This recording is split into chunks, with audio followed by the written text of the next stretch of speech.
Welcome everyone to Sister Wives with Mary Jane Kay. Today, I'll be giving my commentary on Sister Wives, Season 5, Episode 1, Polygamist Death Threat. This episode opens with Cody explaining, over some dramatic music, how a year and a half ago they moved from Utah to Vegas. Initially, they just could not find homes for the family when they got there. Janelle explains that when she first told her older kids that they were moving and to Vegas, the kids were devastated. It was horrible. They flash back to the scene of Cody dropping the bomb over his gathered family, telling them they would be moving to Vegas.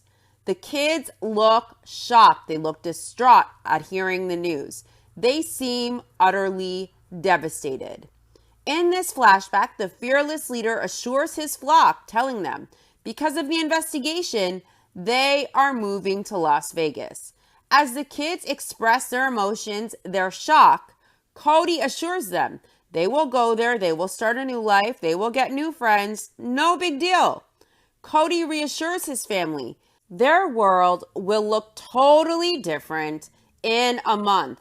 Yes, that's comforting. Change is such a comfort. Uprooting children is just so easy. What a comfort that all is. Cody explains how when they first got here, the kids had a hard time. They refused to accept the move to Vegas. They show scenes of the kids crying, expressing that they just don't want to be here. They want to go home when they first get to the vacation rental in Vegas. Mary explains that when she first told Leo that they were moving to Vegas, Leo took it very hard.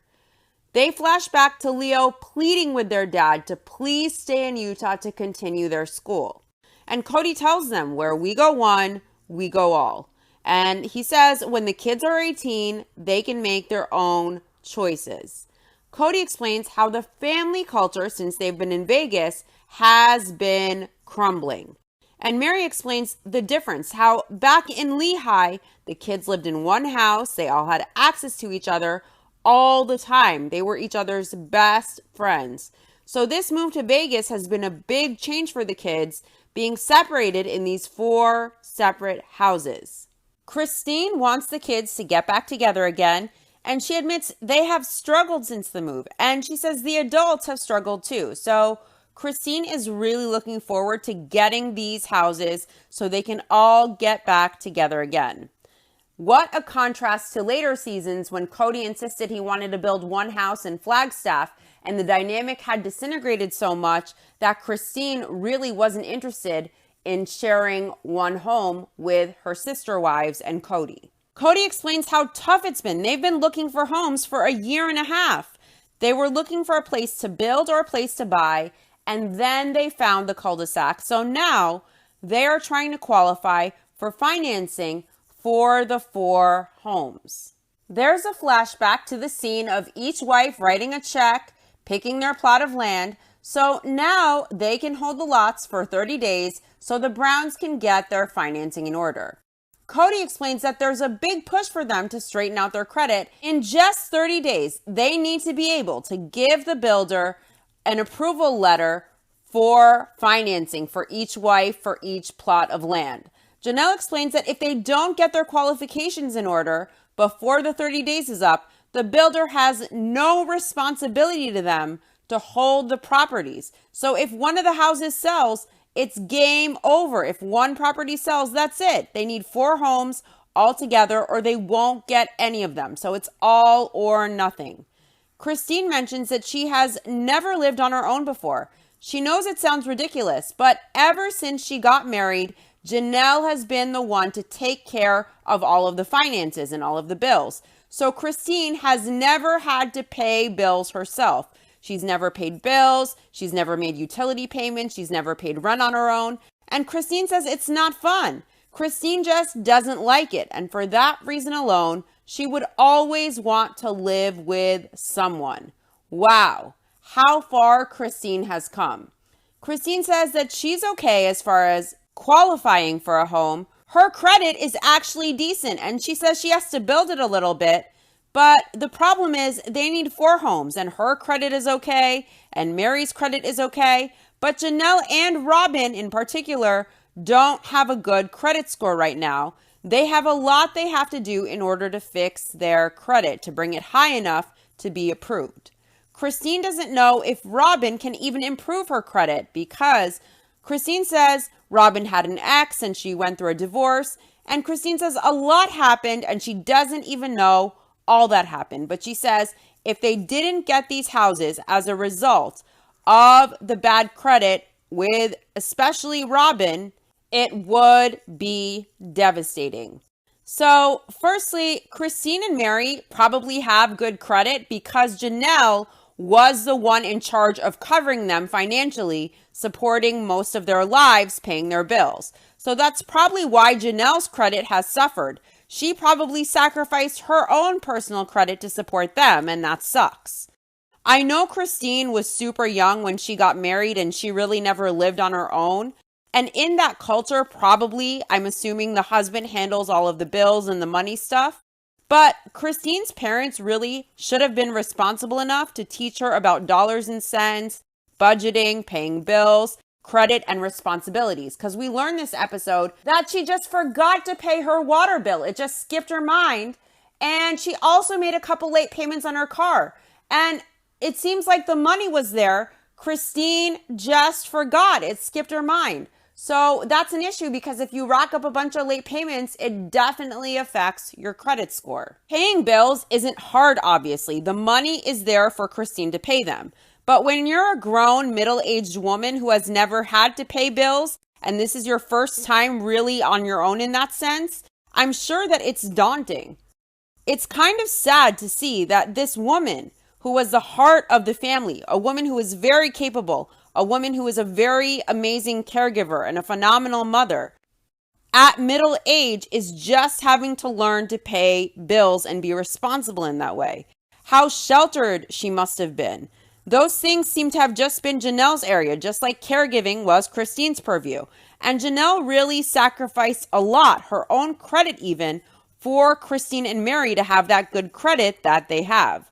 Let's also remember how much Janelle sacrificed and how, when it was time for Janelle to possibly use the joint family account that Christine and Robin were able to rely on to purchase homes, Janelle was not extended that option to pay off the land by Cody, after all she sacrificed for Cody and the whole family.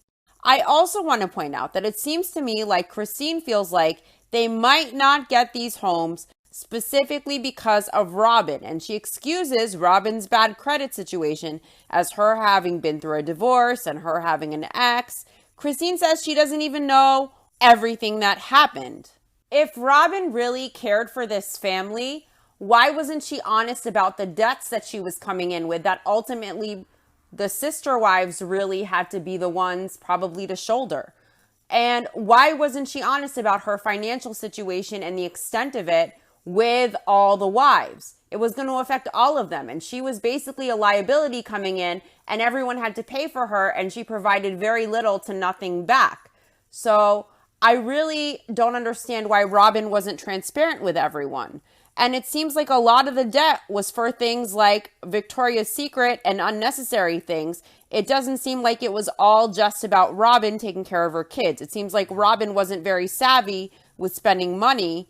And I just wonder what all those massive amounts of debts were spent on. Was it really spent on survival and for her kids and for necessities? Or was it spent on Victoria's Secret and stuff that are novelty items that you don't really need? Christine seems to know that if they don't get the homes, it's Robin's financial situation that would be what prevents them.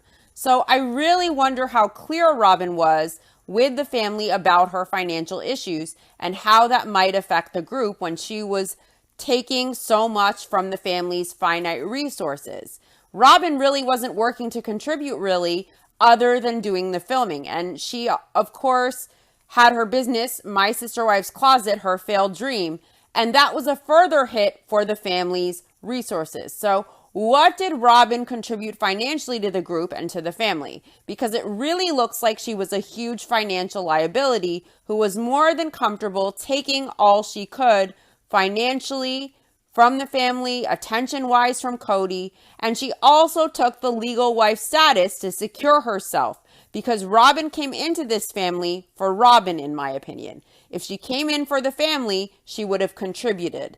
Not with empty words, but with cold, hard cash, with gainful employment to give back.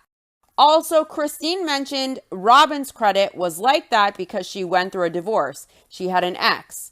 Was the ex the one who insisted that she spend the price of a car on Victoria's Secret lingerie? Was the ex the one who advised Robin to use 3 different aliases to get away with racking up more debt and more debt? I understand that Robin mentions to settle the divorce, she agreed to take on the debt, but the debt seems to be on stuff she bought that she basically didn't need.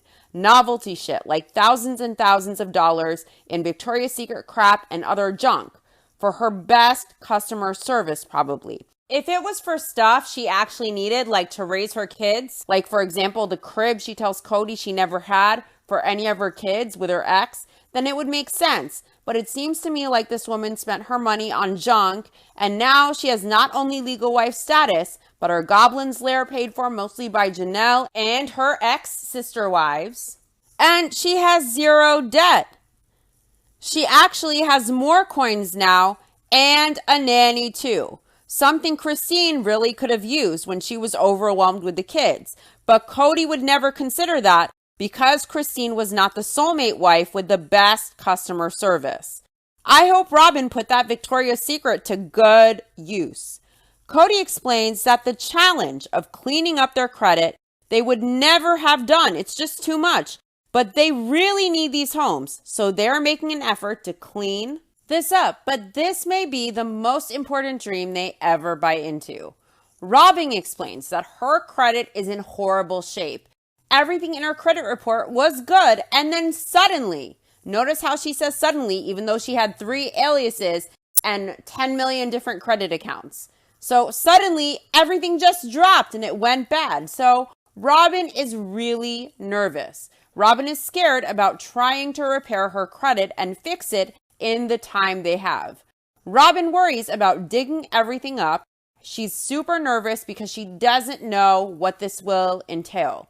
So Robin is meeting with a lawyer to see what the first step is that she can do to fix things.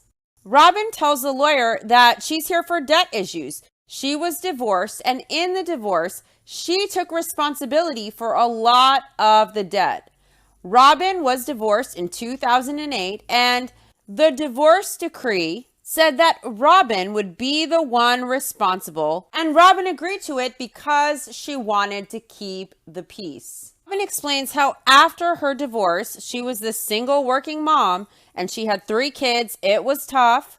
Robin explains that now she's trying to qualify for a home loan, so she is trying to quickly raise her credit score to 600 because that is what the loan officer said she needs to have at minimum for her credit score. Robin needs someone to go in and work with her creditors to get it as low as possible so she can try to pay down her debt. In confessional, Mary is seated next to Robin. Mary tries to comfort Robin. She explains how none of them are looking at each other, pointing the finger, holding them up just because they have bad credit. Mary explains that they're all working together just like they do in every other aspect of their family. I wonder if Mary means that they're working together to pay off Robin's debt for her. Cody is really hoping that as a family, that the sum of their whole is greater than the sum of their individual parts. With financing the 4 separate homes, that's not really how it works.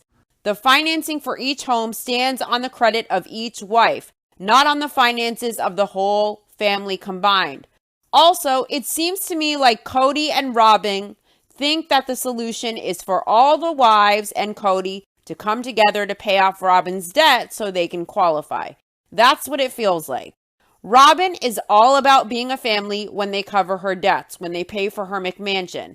But she wasn't all about the family when she disrespects Cody's kids, when she creates resentment for Cody with the narrative that the family is against her, when she plays the needy damsel in distress, needing to monopolize all of Cody's time. Let's remember in Vegas when Christine was saying that Cody needs to invest more time with her, he needs to be more present with her, when Cody is spending most of his time meeting Robin's needs to the detriment of Christine and Cody's marriage. And around this time, Cody stopped being intimate with Mary, as they like to put it. They like to call it intimacy.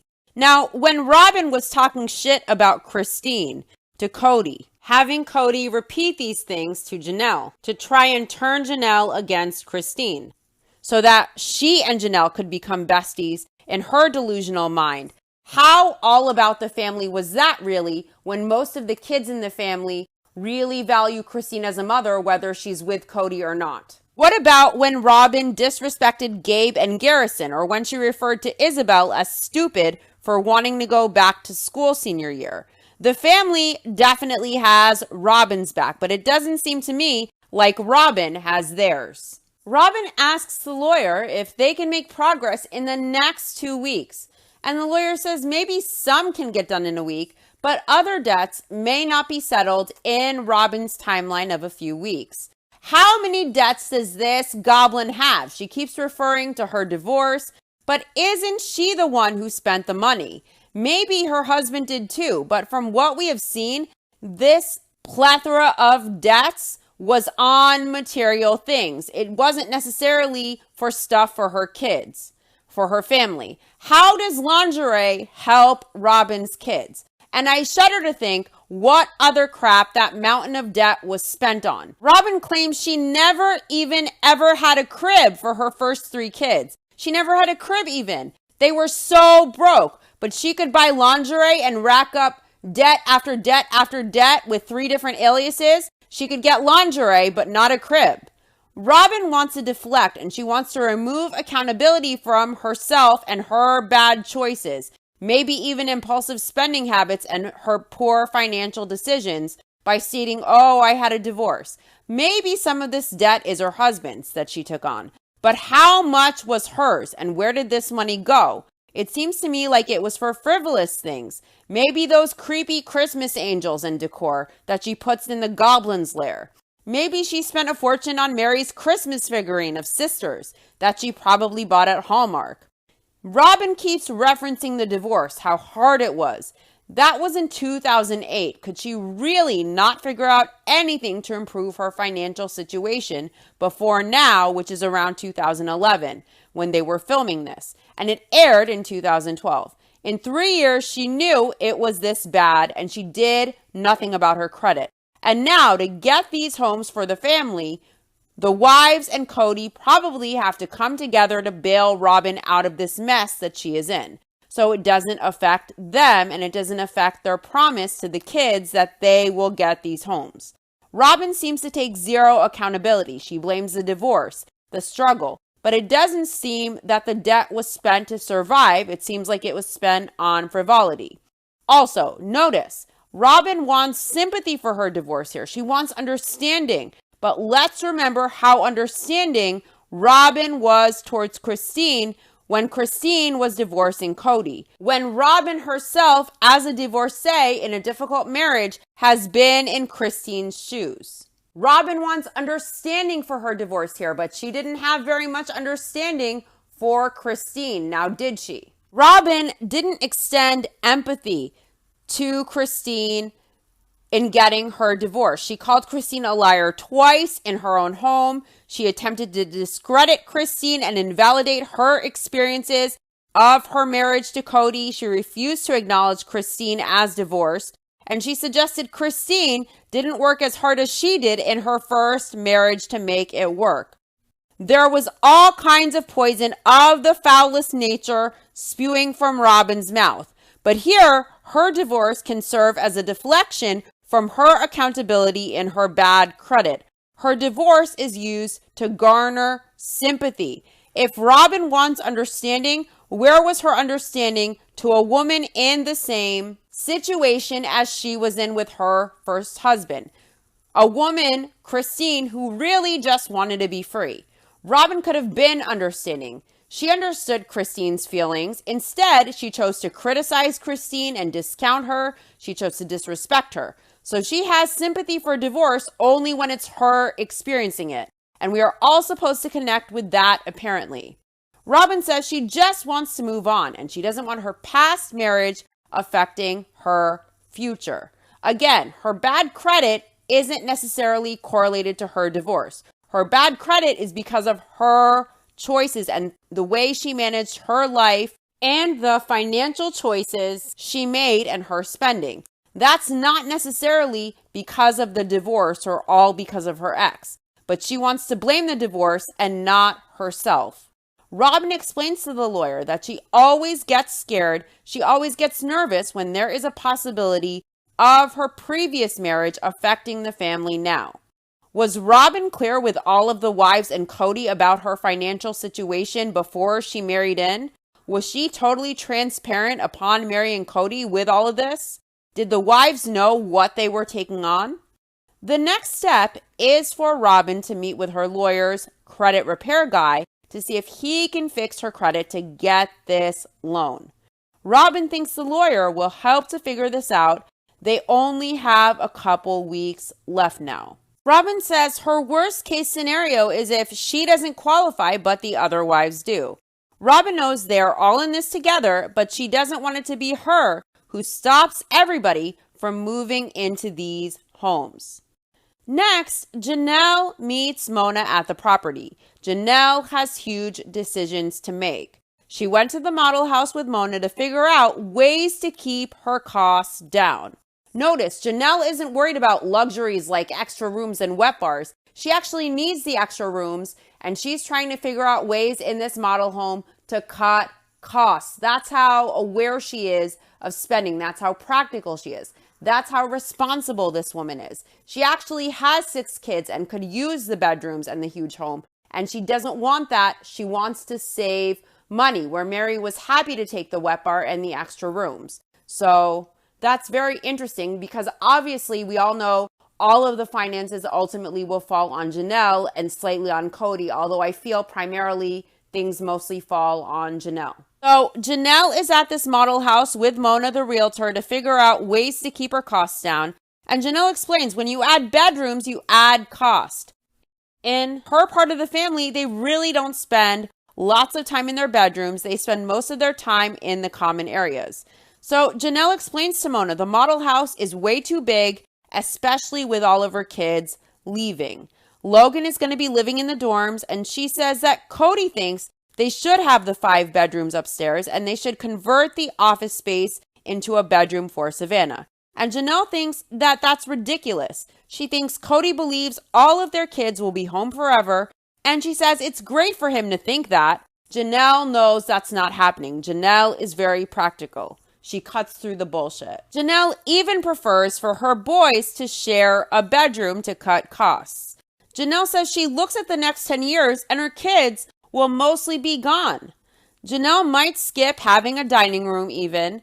Janelle says through the years, their money has always been divided across the family. And Janelle points out she always made more money than the other sister wives, and she would resent when Mary would think, I get this, or I will do this, or I can spend money on this expensive thing, when Mary was spending money on something that Janelle herself couldn't afford, even though she was the one doing all the work, because she was paying for such a big chunk of the whole household. What a huge responsibility laid on Janelle's shoulders. In other words, Janelle grew resentful because she was busting her ass, working 24/7, making all the money, giving her hard-earned money to the other wives, and everyone got equal. And because Mary had less expenses with one child, all that extra money she could go buy expensive stuff with or do expensive things that Janelle couldn't even afford because she was the one giving Mary and the other sister wives the money that she worked so hard to make. And Janelle had 6 kids on the same budget as Mary, who had 1 child. Mary wouldn't have all those luxuries and that great credit if it wasn't for Janelle. And Janelle couldn't have those luxuries herself when she was the one working, busting her ass to make the money. Janelle explains that when they moved to Vegas, Mary insisted on looking at homes as big as theirs, even though she only had one child and she really didn't need the space. And the family was in desperate financial times. We have to remember the whole family was uprooted. Janelle wasn't necessarily working right away. She wasn't making as much money, and it fell on her to handle the finances. And Cody may have done marketing here and there, but that wasn't the bulk of what was supporting the family.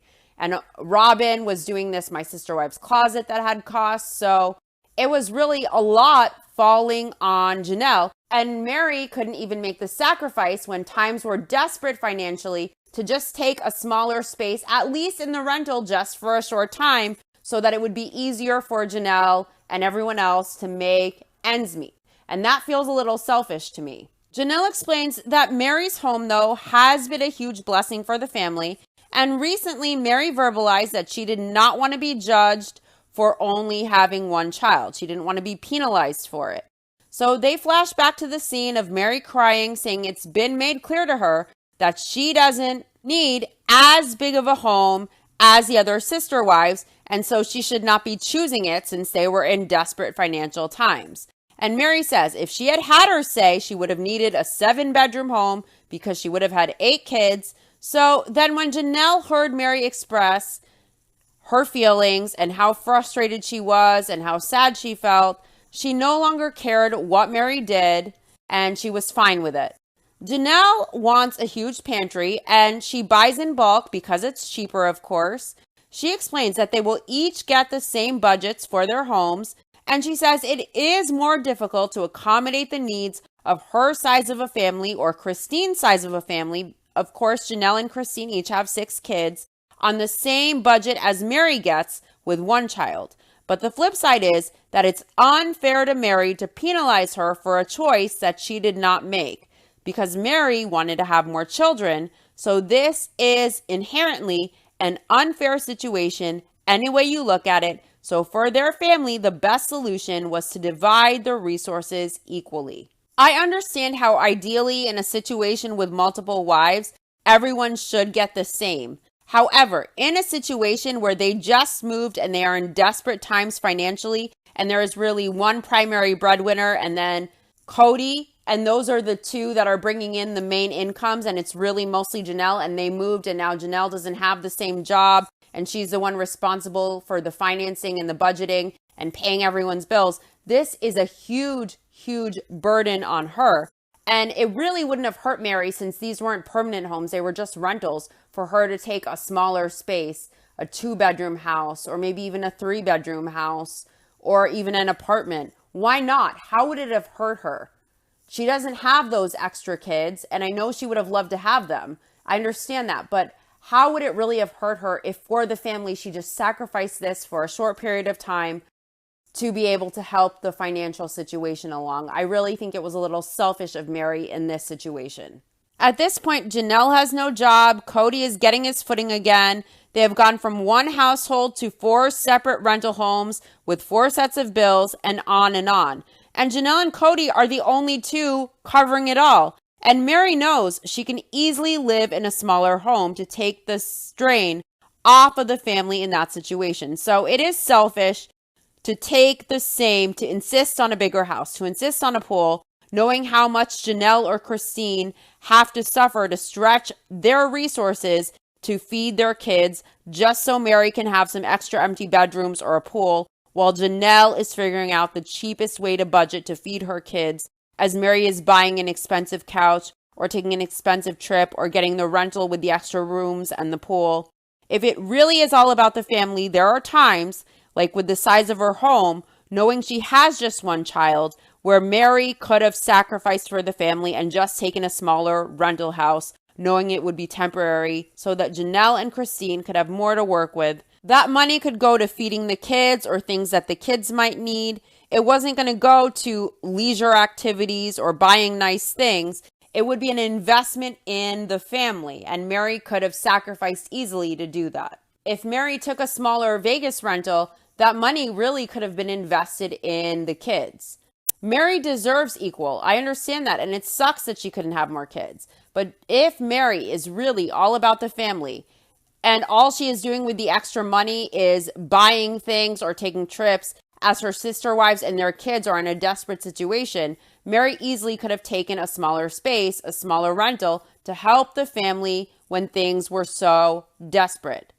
And even though Mary wishes she had more kids, using that as an excuse to take a bigger home that she really doesn't need, that her sister wife is paying for while she is struggling to cover the whole family, that's selfish. Instead of Mary mentioning how she couldn't have more kids and she shouldn't get less because of it, I think it would be more gracious to just take a smaller space to give more to the family and more to the kids in desperate times. I can see why Janelle was resentful, why she was frustrated. And of course, Mary deserves equal, but she could also go out and work. They have 20-something kids in a plural family, and now they moved into 4 households. Money is very tight. Janelle isn't working, bringing in as much as she used to. So could Mary have sacrificed instead of feeling penalized during desperate financial times?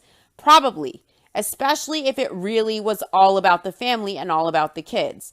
Mary wasn't being penalized for not having enough kids. This is a matter of practicality. This is a matter of finances. This isn't about emotions. Mary made it about emotions, but she could have shut that down and sacrificed for the family and taken a smaller rental. It's not a punishment to her. Basically, Mary is punishing her sister wives because they had more kids and that was her dream and she couldn't have those kids. That's what it feels like. Mary may perceive taking a smaller home as being penalized for having less kids, but to only house herself and her child, I don't see why she couldn't. She is also penalizing Janelle and Christine, who have the same budget to work with 6 kids, by having those empty bedrooms or that nice couch.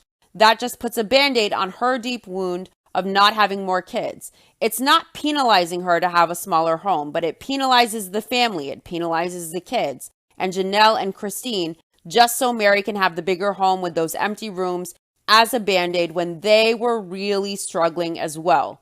I can understand wanting equal when the money is there, or if Mary wants to work, but in times when they really are desperate, when Janelle sacrificed so much, why couldn't Mary also make a sacrifice? Janelle says that when the 30 days are up, if she and Robin can't be financed, then it becomes a crapshoot. They're hustling to get everything done that they need to do. Janelle really isn't thinking about what happens if it doesn't work out. Janelle says because she does so much of the family record keeping, and a lot of this is on her now, she has wondered what would happen if she just decided one day she was done and if she ran away.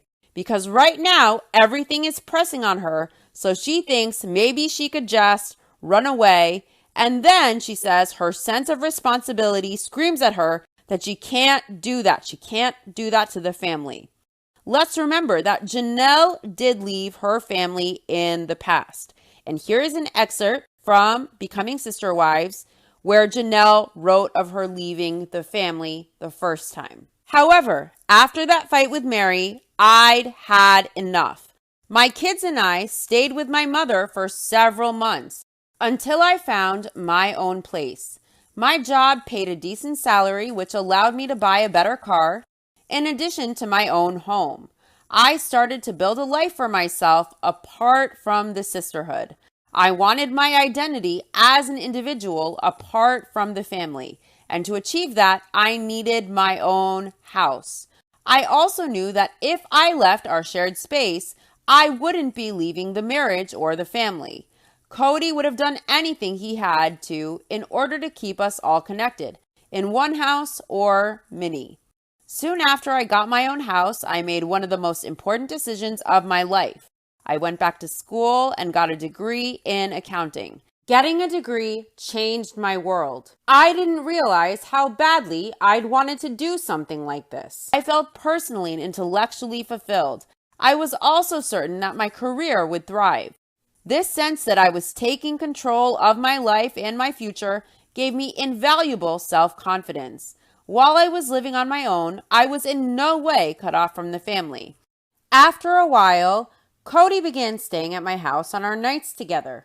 I was also determined that my children should not feel separated from their siblings. So Janelle bought a home, a new car, she got a higher education, she got a job, all on her own. The family needed her financially, but she didn't need them. The family counts on Janelle as their money tree. And the thing is, other than Christine caring for Janelle's kids, it doesn't seem like there was any reciprocation or sacrifice from Mary, Robin, or Cody to Janelle. In fact, when Janelle wanted to build, Cody refused to help. He refused to reciprocate and give back to Janelle. And at that point, I feel Janelle realized she gave all she did and she never got anything back, especially from Cody. Also, Janelle paid for a huge chunk of Robin's Goblin's Lair. And when Janelle needed to build, Cody refused to extend the privilege of the joint family account to her. He refused to help her, citing that she wasn't respecting him. He refused to have the family help her after all she has done for the family. I can't imagine what it feels like to sacrifice and give and give and give and give.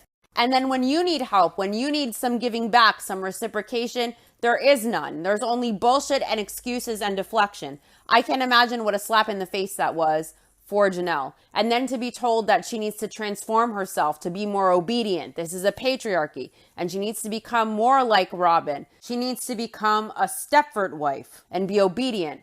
It was such a slap in the face and so insulting. Janelle is a woman of intelligence. And the way Cody approached her, the way Cody dealt with her, the way Cody used her with no regard for her when it was time for him to give back really shows the character of this man and how much he used his wives, now ex-wives. Next, the wives and Cody are going to do some promo photos for the website for My Sister Wives Closet. And Mary explains how for Christmas last year, Robin gave the wives a charm necklace and she designed it. That is going to be the first piece for My Sister Wives Closet. Janelle explains about the other business that they looked at, the fitness center. And when Janelle presented it to the family, she says the family decided that the startup costs were so significant that they had to put it on hold. Robin explains how they're able to really afford My Sister Wives Closet because it's an online store. It's an online business. So they had to go to take good photos of the sister wives and Kotex for the website. Shane is the photographer. According to Cody, he's eccentric. Janelle says Shane is very good. He's one of the top photographers in his field. So she was thrilled that they got in with Shane because he is such a creative photographer. Cody doesn't think that he should be in the My Sister Wives Closet photos because he doesn't have a sister wife himself. And he wonders why he needs to be in the photos at all. He says, My Sister Wives Closet is all about women. Strong women. It's all about women power, about superwoman. And Cody is having this argument and this discussion with his wives in front of the photographer as he's ready to take photos. Christine explains to Cody that when a woman has a website, when she has a business with a website, her husband is usually always in the photos. According to Christine, if a woman has a business and a website, her husband is always in the photos with her because they are a unit. Now, I know plenty of women that have businesses, and when they have photos, it's usually just of them alone. They might have one odd photo of them with their husband and their child, but usually if it's their business, it's just them. But I can understand why they want Cody involved. My Sister Wives Closet is banking on their celebrity, on their reality show. These women are sister wives because they're all married to Cody, so I can see why it's relevant to have Cody in the photo. Cody says he gets what Christine is saying, but it seems like the whole strong women thing, sister wives, woman power, superwoman, and he doesn't feel like he needs to be a part of the photos because that's the message behind My Sister Wives Closet.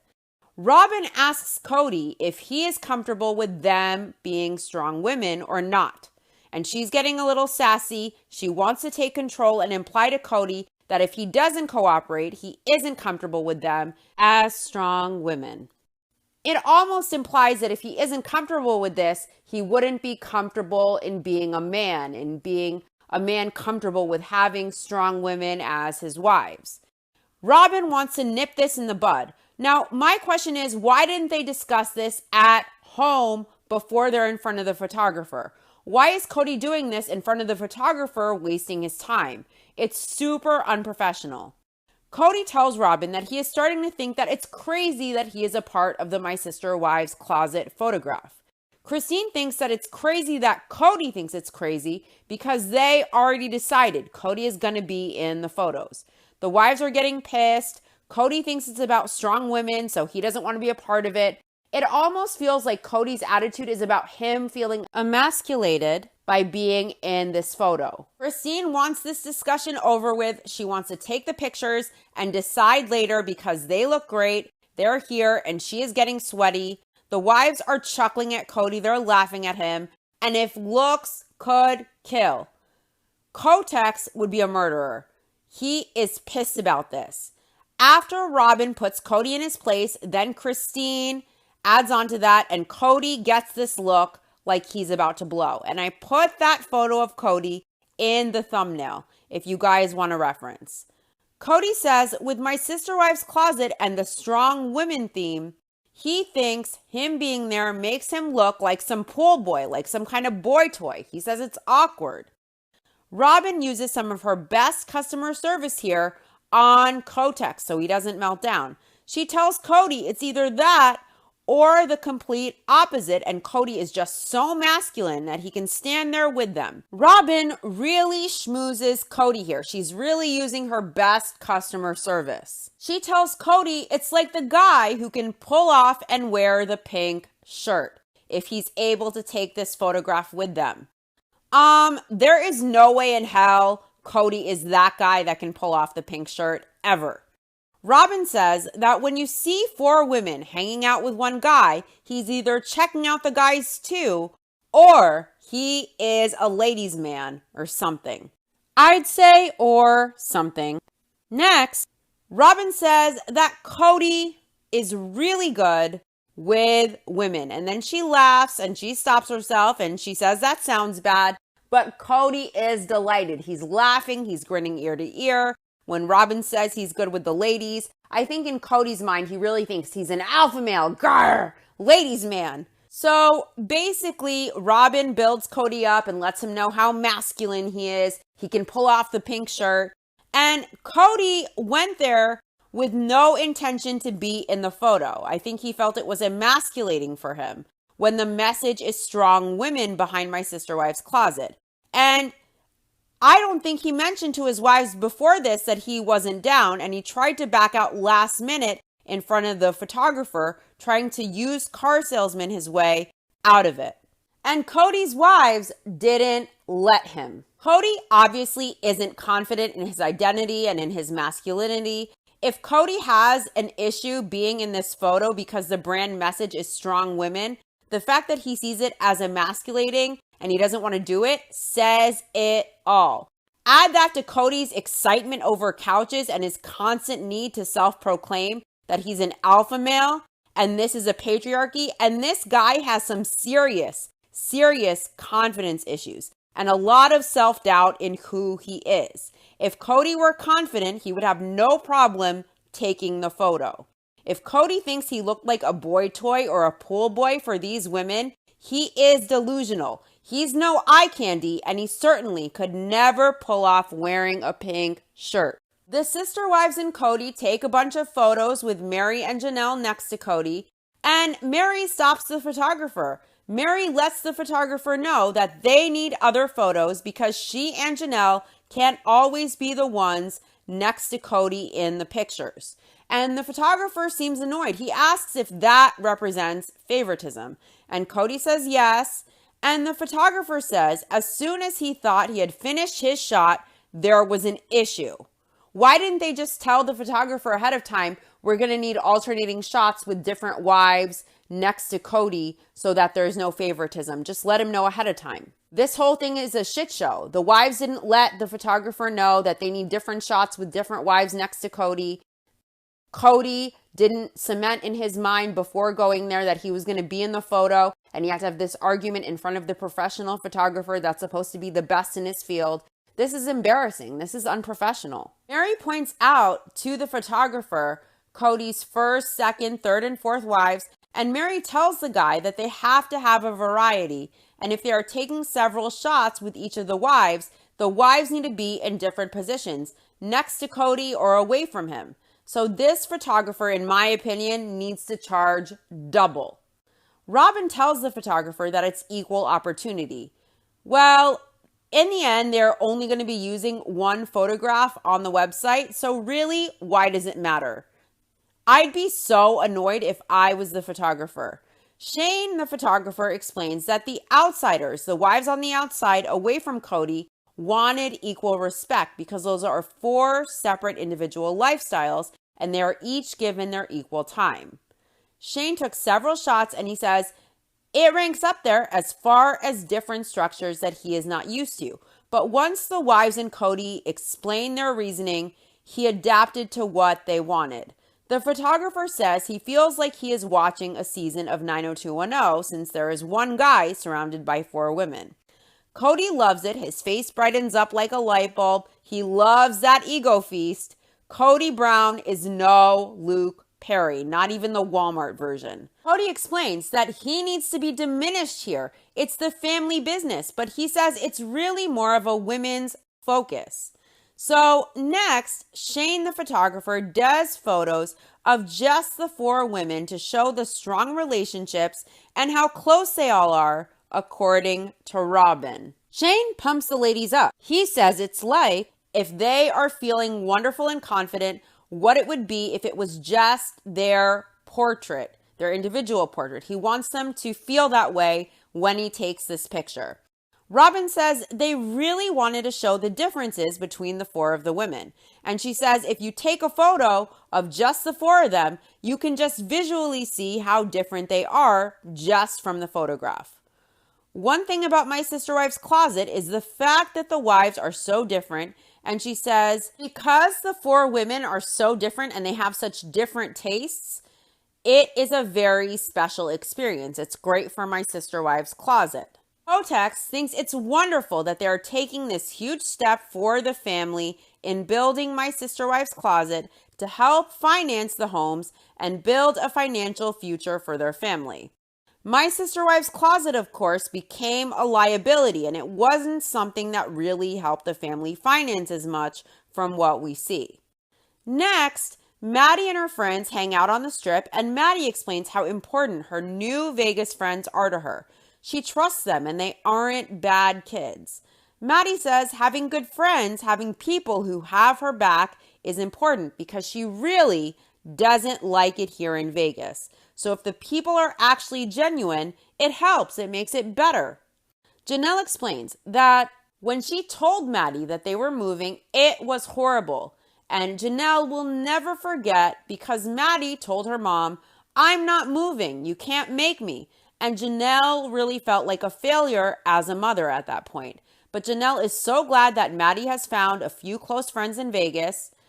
Cody, Janelle, and Maddie are sitting in confessional, and Cody asks Maddie if she misses Utah a lot.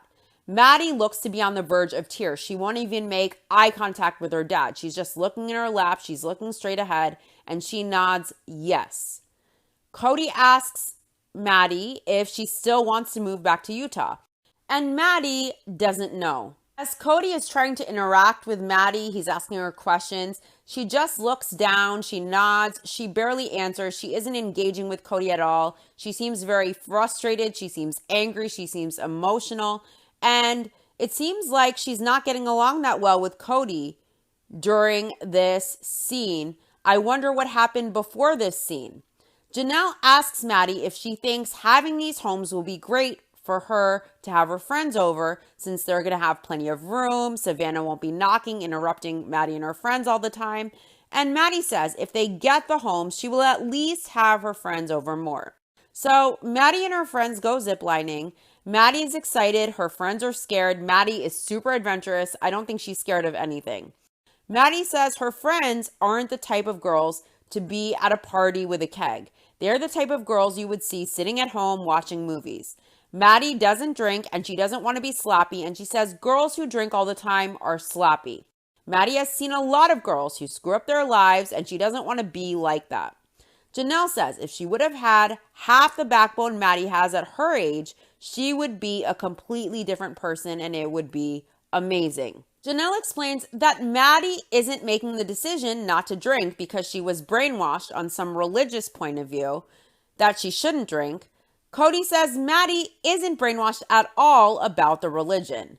Maddie's friends ask Maddie if she would ever consider the polygamous lifestyle, and Maddie says she wouldn't be happy with it. She wouldn't be able to share her husband. It wouldn't make her happy. Cody asks Maddie why she doesn't want to be a part of their religion, and Maddie responds that she doesn't want to share her husband. She doesn't think it's for her. At this, Janelle and Cody look at each other with disappointment. They're very disappointed. And they don't say anything, but you can just tell from the way they're looking at each other. Cody tells Maddie that she can still be in their faith and not be a polygamist. Maddie's friend asks Maddie if she thinks that Leo or Logan or any of her siblings will live the polygamous lifestyle. And Maddie at this point thinks that Leo will, but she makes it clear it doesn't appeal to her at all. And Maddie stresses again, at all. She wants it made clear. She wants it known. Polygamy isn't for her. Maddie says in confessional with her mom and dad there that she isn't like Leo. She says she hangs out with the kids that kind of do party a little bit. Some of them do. And Cody seems concerned. He asks her, really? And Maddie says some of them. And Maddie makes clear that Leo hangs out with a bunch of Mormons and she doesn't. Maddie's not down for that. Maddie says she told her parents she doesn't want to be a polygamist. And she says any parents would be upset when their child doesn't choose their religion. Her parents are supportive though. They don't care. She says it's about whatever makes her happy. And Cody explains that he teaches his kids to have a strong relationship with God. And he says each individual has to figure that out themselves.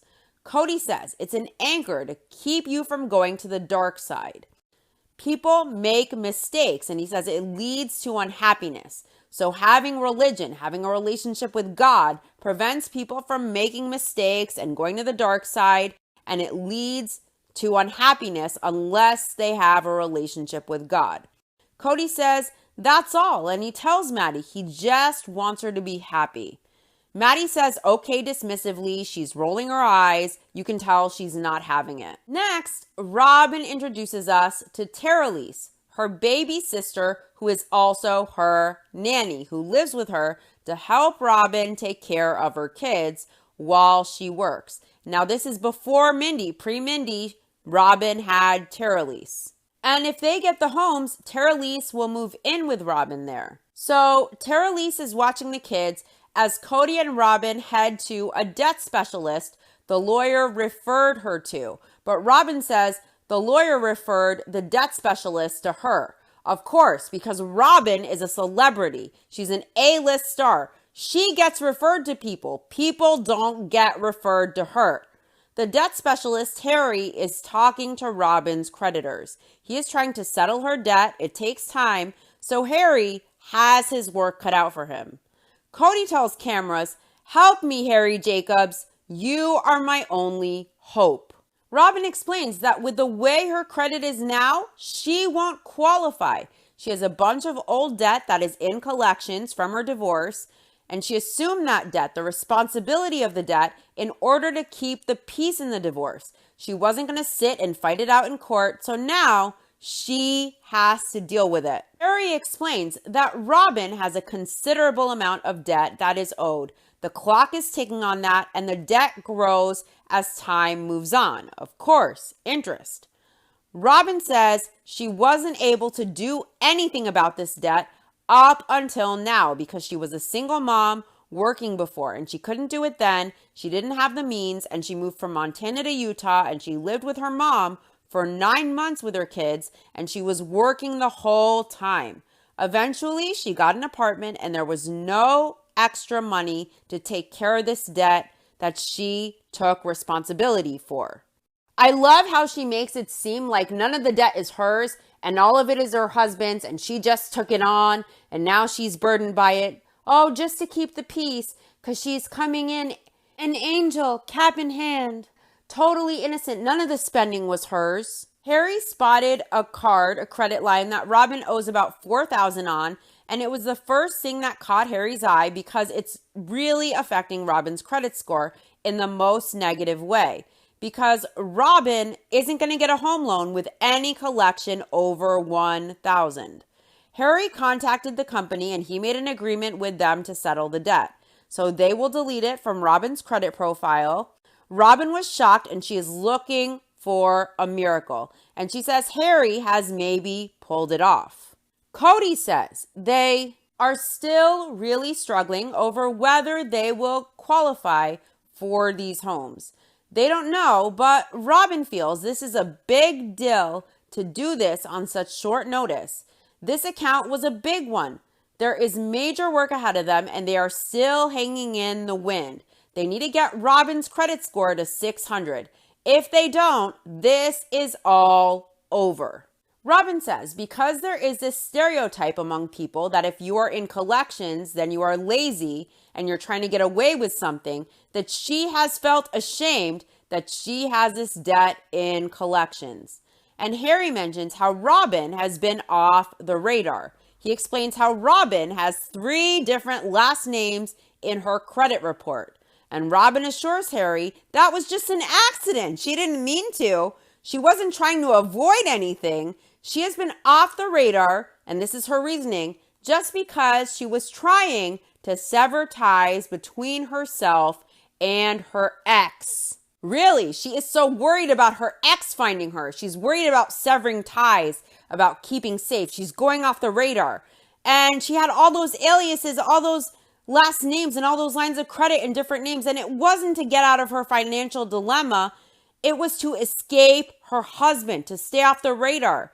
But then she goes and she does a very public TV show. If this woman really feared her ex and she desperately wanted to stay hidden and cut ties, why is she on a TV show exactly?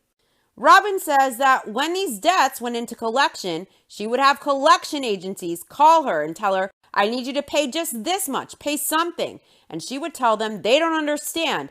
Every dime she has, she needed desperately to take care of her kids. She didn't have anything else. She had to live in a trailer with no heat. She had to build fires in a wood stove. And as Robin recounts this, Cody is buying it hook, line, and sinker. He is looking into Robin's eyes. You could tell he's getting emotional. It really distresses him that his favorite wife, the favorite, had to go through so much struggle.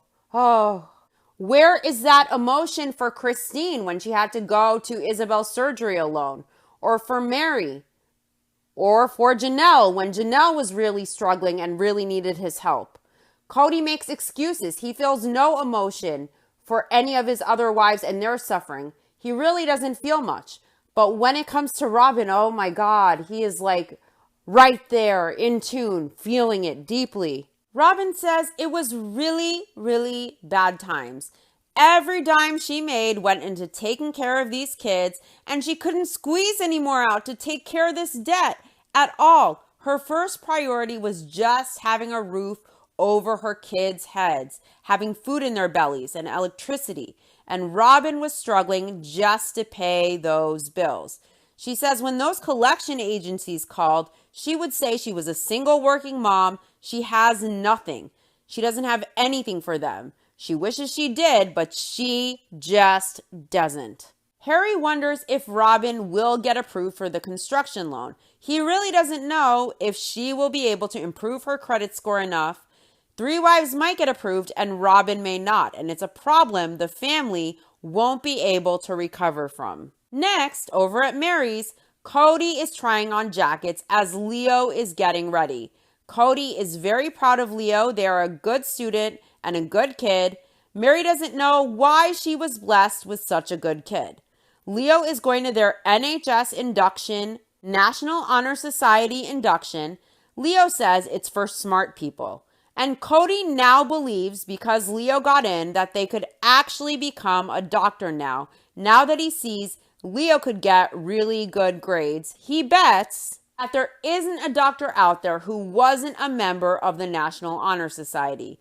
Cody says he would have loved to be in the National Honor Society himself in high school, but he was too busy being stupid. Do you guys remember when Cody said he was going to be a licensed real estate agent in a month, if not sooner, to his friends in Wyoming. He was adamant there were so many opportunities. There were so many things left and right, and he was just going to go get his license. And then Janelle and Christine were going to pursue getting their real estate license. And Cody took one look at the book and he said, no fucking way, I'm not doing that.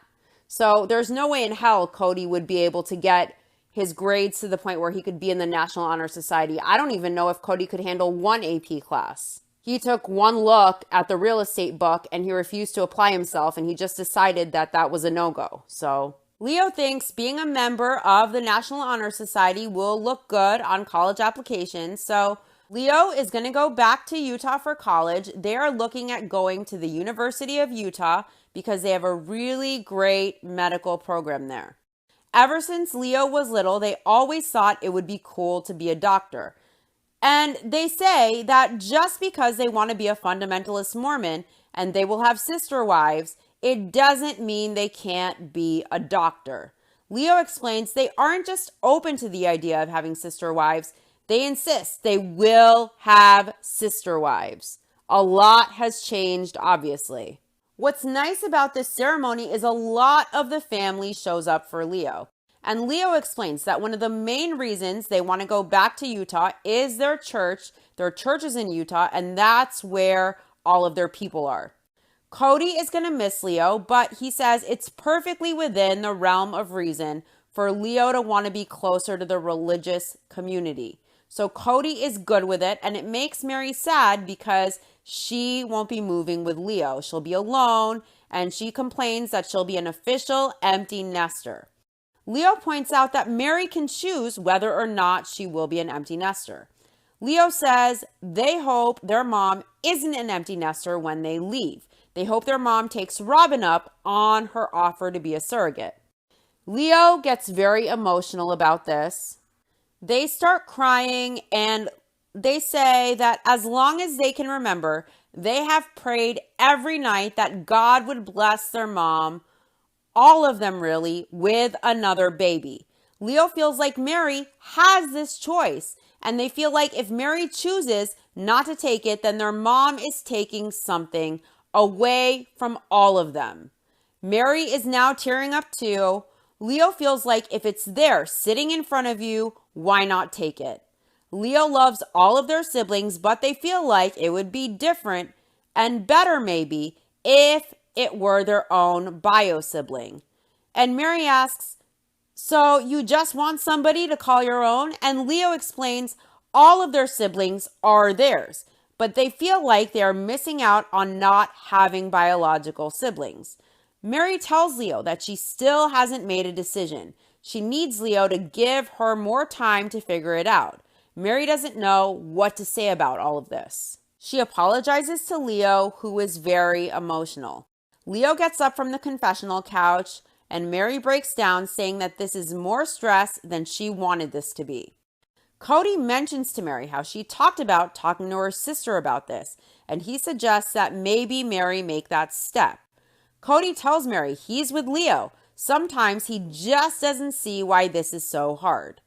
Cody tells Mary that everybody here is trying to support her, and Mary is crying. She just doesn't know what she wants, and she can't talk about this anymore. Cody is frustrated. Mary is in tears. Leo is in tears. They walked off.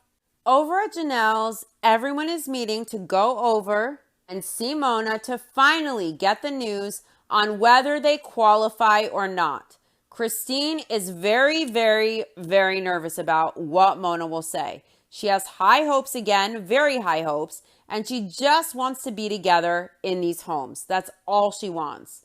Christine now feels like a single mom. She feels like she has to do everything on her own, and she says that is not what she signed up for. Christine says being a family and the family moving to Vegas was to make sure that they stayed together as a family, and so far the family hasn't stayed together, and she is tired of it. Janelle is worried that the dream will be crushed today. She says she has to be very practical, and she knows this is a big long shot for them.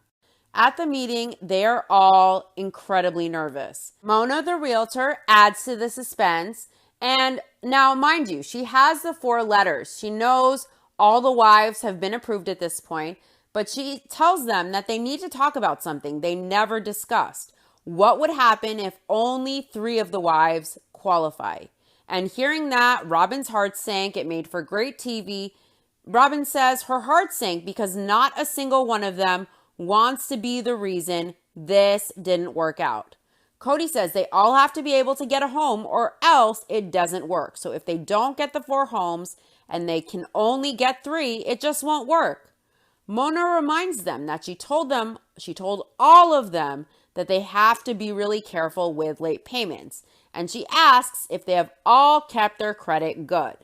Cody says he is sure that they all have. And here, Christine lets the cat out of the bag.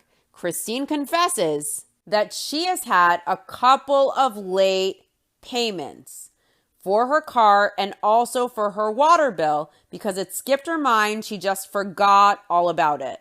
How the hell do you forget bills, especially when there is even auto pay and you know the family is riding on this and the credit situation is precarious and having late payments affects the credit score? The money is there. How do you just forget to pay your bill? I like Christine, but how could she be so irresponsible as to just forget about these payments, knowing how important it is? You can do auto pay, you can do paperless billing, you can do reminders. In some cases, you can even set your preferred due dates with certain things. So how could she have late payments? I know Christine never had to pay bills in her life, but this is a really big deal. Christine didn't pay her water bill and it was a small bill, so she says she just forgot about it. Christine apologizes to the family and she says she's sorry that she may have ruined this for everybody. Cody assures Christine that it's crazy that she's worried about that. Her water bill isn't their problem. Cody knows the major problem is Robin with the 3 aliases and the debt up to her eyeballs, who is by now mid to late 30s, who has a credit score below 600. Cody explains that their real issue is whether he, Janelle, and Robin qualify. And Christine explains that this is why she is stressed out about it. Her credit isn't an issue, so now she worries that her late payments will be the problem. Cody asks Christine if she is afraid that they're all going to point their fingers at her. Mona gives Cody and Mary their letters. Cody and Mary are approved for financing, and when Mona handed them their letters, Mary thought, 1 down, 3 to go. Next, Janelle gets her letter, and Janelle is approved. Janelle is surprised. Janelle was surprised it wasn't her holding them back. Christine gets her letter next. She is approved. Christine says she has failed at too many things in life. She has been overweight her whole life, and she feels she failed with that. And there are lots of things where she feels like she is failing right now. So being approved was huge. To be able to get the approval of such a big thing means a lot. Now, when Christine says she failed at so many things, first of all, she's definitely not overweight. Look at how wonderful Christine looks now. And even back then, I think in Christine's mind, she pictured that she's like 400 pounds, like body dysmorphia. And really, she was maybe had a couple extra pounds. But I think Christine is vibrant. She's radiant. She's beautiful at any weight. And she lost all the weight and she looks amazing. She looks vibrant. She ages, and the more she ages, she looks better and better and better and better. I don't know how she does it. She once referred to Robin as the trophy wife. I think Christine is the trophy wife. Christine didn't fail. And I think she feels like she failed at so many things. I think she's almost alluding to her marriage. I think she feels like her marriage is a failure. And now look at the life she created for herself. She left Cody. She looks beautiful. She moved to Utah where she wants to be. She found herself a fiance. She is very happy. She's living her best life. She's doing great. She is not a failure. She's a success. Look at how far Christine has come. She should be so proud of herself. And I think a lot of viewers are very, very happy for her, me included. I think she's doing amazing. She grew a lot, and I think she has a very strong voice. She uses it. She's a strong, independent woman, and I think she's a role model for a lot of women out there. And I think that she's doing an amazing job. And also, she's an amazing mother. She is the heart of the Brown family, and all of the kids love and respect her and adore her so much. Janelle adores Christine so much. So she is a wonderful person. She's a wonderful nurturer, a wonderful mother. She's a strong woman, and a lot of women would look up to Christine, including me. She is no failure. Look at how much more confident Christine is today, taking control of her life. Look at how much more self-worth she has. Look at how she built her life the way that she wanted it. And I think it's amazing. And she found love. And I think that's wonderful. That's a blessing. And everyone loves to see a success story. And Christine is the embodiment of that. Robin is the last to get her letter. She's in tears. And she didn't want her past marriage to affect this family. And she was 100% sure she wasn't getting an approval letter. She was waiting for the blow once again. She says once again, she felt like she caused another problem in her life. Mary feels with every letter Mona hands out, the tension rises even more. Robin says she was livid. All the old hurts went to the surface when she was waiting for approval, and she shoved all those old hurts down. She gritted her teeth, and she said she doesn't care what happens. This is not affecting this family. Some way, somehow, if she doesn't get approved, they're still getting these houses. She doesn't care what happens. She will do whatever it takes. Does she mean like get a job? Words are nice, but what about action? Robin gets approved by the skin of her teeth. Cody is in shock that they all got approved. Cody just couldn't believe it. Janelle is moving money around in her head, planning for the next step. Robin is looking at the letter of approval. She wants to frame it. She was ecstatic. She was happy, she says. Mary got emotional. A few of them did. Mary couldn't believe this was real and that they finally moved on to the next step. Mona tells the Browns as long as they get their contracts in and they make all the structural option selections, they will be able to start construction in 5 weeks. Mona is still nervous. They're not in the clear. They have a long way to go still, and she thinks she really put the fear of God in them. Hopefully. She says just because they have this today, it doesn't mean they will have the same pre-approval at closing. Cody asks if they can be in the homes before Christmas. Right away, Cody's making demands.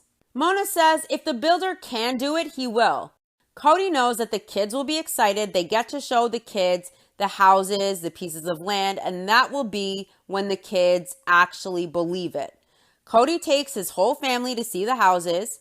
Hunter, Leo, Maddie, Logan, and Aspen are in confessional now. And Maddie says their parents say that they got the houses, and Hunter interrupts her. Hunter says, that's what they say on everything. And then the next day you find out they weren't even close. Leo thinks they got the homes. Maddie kind of thinks so too. Logan thinks it's more than likely that this time they will get the homes at this point. Cody shows his kids the model home and where the homes will be. Cody thought before they showed them the house, they should maybe sedate the kids because he feared their excitement would get something broken in the model home. But he says turning the kids loose in the house, getting them excited with all that energy of, I can have this room, you could take this room, we'll play here in this room. That was great for him. Maddie is excited for these 4 homes. She is excited to have her room, to be able to paint her walls. And Cody says to have the kids imagine and actually take a little bit of ownership, what a relief it is. Cody shows the kids where each mom will live, and Cody says the kids have really bought into being here. They're okay with it, and these homes are the capstone of that. Mary says it's been a long time coming, but the kids are handling being here really well. Cody says they have a lot of work ahead of them, but this one moment is such a relief. What a relief. What a blessing. And Cody feels like yelling, hallelujah. Compare this Cody calling his family and these homes his blessing, his relief, wanting to yell hallelujah from the mountaintops, to later seasons when Cody's blessings, his family, what should be his ultimate goal, he refers to as the obstacles to his goals in life. When Cody stopped seeing his family as his blessing, when he started viewing them as a burden, an obstacle to his goals in life, that's when it really all disintegrated. And it's not because his wives weren't loyal or his kids were selfish narcissists or because of the Rona. The reason Cody's family disintegrated is Cody and Cody alone. And the man said it best when he said, he is an enigma only he can understand. That does it for this episode. To my YouTube viewers, please like, subscribe, and let me know your thoughts in the comments section if you like. To my podcast listeners, don't forget to follow this podcast and give it all the stars in the universe wherever you listen. I'll be back next week with the next episode of my Sister Wives Rewatch, Season 5, Episode 2, Cody Begs for an Answer. Thanks for listening. I'll see you soon. Bye.